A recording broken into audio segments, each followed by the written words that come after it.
how can the reporting process be sped up?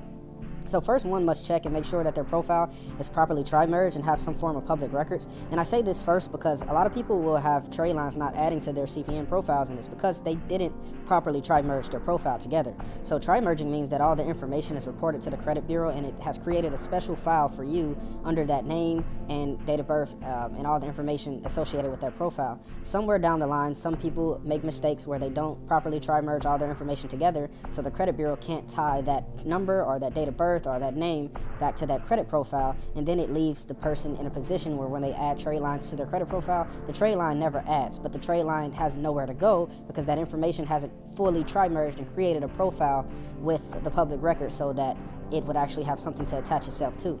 This process ensures that when the trade is about to be reported, the information will be able to be verified if needed. Most people don't have this issue, but some people do. It's a rare occasion. It even happens to me before. It happened to a lot of people that I know, that sometimes your trades just don't go on the profile, and you feel like you tri-merged the profile correctly, but sometimes it's a mistake somewhere in there. It could be a spelling mistake. It could be a date of birth issue. It could be typing in the wrong digits for your social security number. That happens a lot. So if that happens, then the trade, you'll have a hard time seeing that trade pop on your Credit Karma or wherever you're checking your credit to see when your trade line will pop.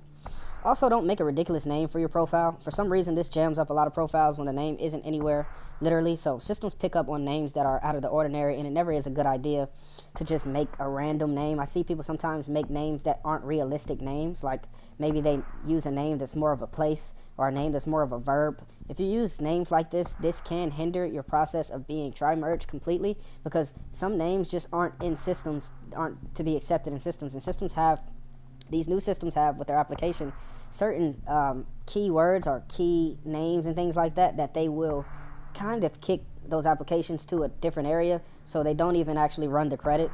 They just send that application to like a double check area, and when you get sent to the double check, they're just not going to run your credit, and they're going to basically kick your application out.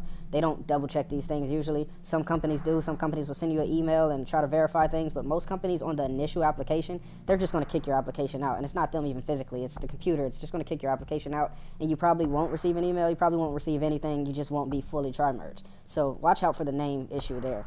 Use an address that is not being occupied. We talk about all these things in our tri-merging videos, but obviously these things won't get a trade to add immediately. We're going to get to that, but these things will help your trade be efficiently added to your account in usually 7 to 14 business days. And if you need any trade lines or anything like that, you can click the link below, and the network could help you out with that.